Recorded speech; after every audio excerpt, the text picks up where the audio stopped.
2023년 8월 12일 토 아침 7시 여느 때와 같이 어머니로부터 전화가 왔다. 하지만 목소리가 조금 달랐다. 나는 바로 알 수 있었다. 그러나 모르는 척 이유를 물었다. 새벽 3시경 아버지와 같이 응급실에 다녀오셨다고 했다. 이유는 젠장. 그리 긴 시간이 지나지 않은 2023년 8월 11일 금 저녁 6시 30분 여느 때와 같이 일을 마치시고 내 집으로 오셨을 때 약간 어머니의 목소리가 이상했다. 좀 코올림 소리가 있다고나 할까? 그러나 난 대수롭지 않게 여겼다. 하지만 좌측 눈에 실핏줄이 터진 상황, 그리고 좌측 귀가 갑자기 안 들린다는 어머니의 이야기. 불안하다. 모든 정황이 편측으로 몰려있다. 나는 어머니께 응급실에 가봤으면 좋겠다는 이야기를 했다. 하지만 어머니는 이 상황을 대수롭지 않게 여기셨다.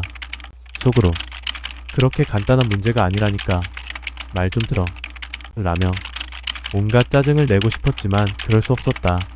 아니, 그러면 안 된다. 난 이미 충분히 개자식이다. 더 이상 쓰레기가 될 수는 없다. 나의 불안을 내 주변에 전염시키지 않을 것이다. 그러나 결국 그 다음날 새별 어머니는 응급실로 향하셨다. 역시나 응급실 당직의도 나의 생각과 비슷했는지 CT와 MR까지 찍으셨다고 하셨다. 하지만 정말 천만다행인 게 뇌출혈은 아니었다. 이유는 이석증. 어머니는 극심한 어지러움증을 호소하셨다.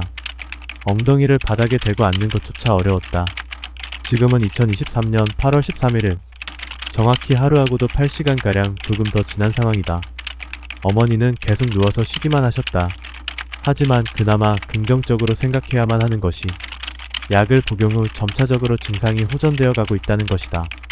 하루 동안 드신 것은 편의점 호박죽 고작 하나.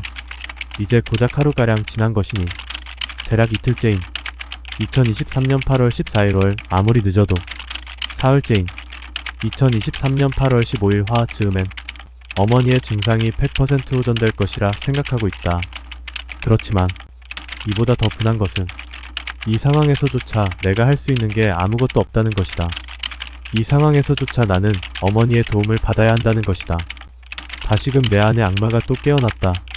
이 시간에 방에 갇혀 뭘 얼마나 대단한 일을 하겠다고 외국어만 공부하는가? 10개 국어를 하든 100개 국어를 하든 무슨 상관이냐? 정작 어머니 편찮으실 때 아무것도 해드릴 수 없는 장애인 병신 새끼가 다시금 마음을 바로 잡아야 한다. 매일매일 앞으로도 얼마나 이럴지 예측조차 어렵다. 아니, 그냥 현 시점에서는 불가능이라는 표현이 더 어울릴 것 같다. 지금 이 순간에 눈물이 나는가? 온갖 부정적인 생각으로 의식마저 흐려지는가? 착각하지 말자. 나의 불행은 아직 시작조차 안 했으니까 그딴 생각조차 사치다. 나의 효율을 100%로 끌어올려라. 이 개자식은 지금 나를 간보면서 살살 놀리고 있으니까 아마 이미 자신이 이겼다는 승리감에 도취돼 있을 것이다. 그 오만방자한 생각을 깡그리 뒤집어줄 거다. 포기하기에는 이르다. 그 어떤 특수성의 마음을 빼앗기지 않고 객관적 사실에 주목하면 반드시 또 다른 해답을 찾을 수 있다. 생각하고 또 생각해라. 난 할 수 있다. 난 부모님의 자랑스러운 자식이다. 반드시 모든 걸 원상태로 돌린다.